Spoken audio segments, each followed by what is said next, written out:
সাজা ঘোষণা হয়ে গিয়েছে তিলোত্তমা কাণ্ডের।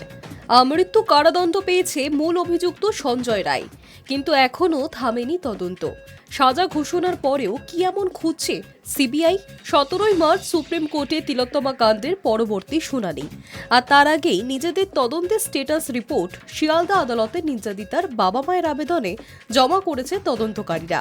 কি রয়েছে তদন্তকারীদের স্ট্যাটাস রিপোর্টে? আর.জি. কর কাণ্ডের পর বারংবার উঠেছে তথ্য প্রমাণ লোপাটের অভিযোগ। ঠিক কি হয়েছিল সেই রাতে? ধর্ষণের আগে কাদের সঙ্গে ডিনার করেছিলেন তিলোত্তমা? কিংবা পরদিন সকালে কেনই বা সেই অপরাধ স্থলে ভিড় জমিয়েছিল আর.জি. কর কর্তৃপক্ষ? এ নিয়ে উঠেছে একাধিক প্রশ্ন।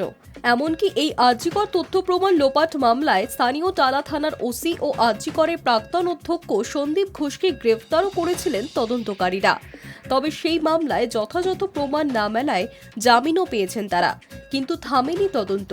এবার সিবিআই এর স্ট্যাটাস রিপোর্টে প্রকাশ্যে সেই বৃহত্তর ষড়যন্ত্রের কথাই। তিলোত্তমার বাবা মায়ের করা আবেদনের ভিত্তিতে শিয়ালদা দায়রা আদালতে জমা করা হয় এই স্ট্যাটাস রিপোর্ট, যার মাধ্যমে তিলোত্তমা কাণ্ডের যে তদন্ত এখনো থামাননি বলেই জানাচ্ছেন তদন্তকারীরা। পাশাপাশি বারংবার ওঠা তথ্য প্রমাণের অভিযোগ নিয়ে খুব শীঘ্রই সিবিআই সাপ্লিমেন্টারি চার্জশিট পেশ করতে চলেছে বলেই জানা গিয়েছে এই স্ট্যাটাস রিপোর্টের মাধ্যমে। উল্লেখ্য, তদন্তকারীদের কাছেই বর্তমান বাজেয়াপ্ত রয়েছে আর.জি. কর কাণ্ডের তথ্য প্রমাণ লোপাটের অভিযোগ ওঠা টালা থানার প্রাক্তন ওসি অভিজিৎ মণ্ডলের মোবাইলের সিম। সেই বাজেয়াপ্ত সিম তদন্তকারীদের কাছ থেকে ফেরত চেয়ে আদালতে প্রাক্তন ওসি দ্বারস্থ হলে তা ফেরত দেওয়া নিয়ে বিরোধিতা করে সিবিআই।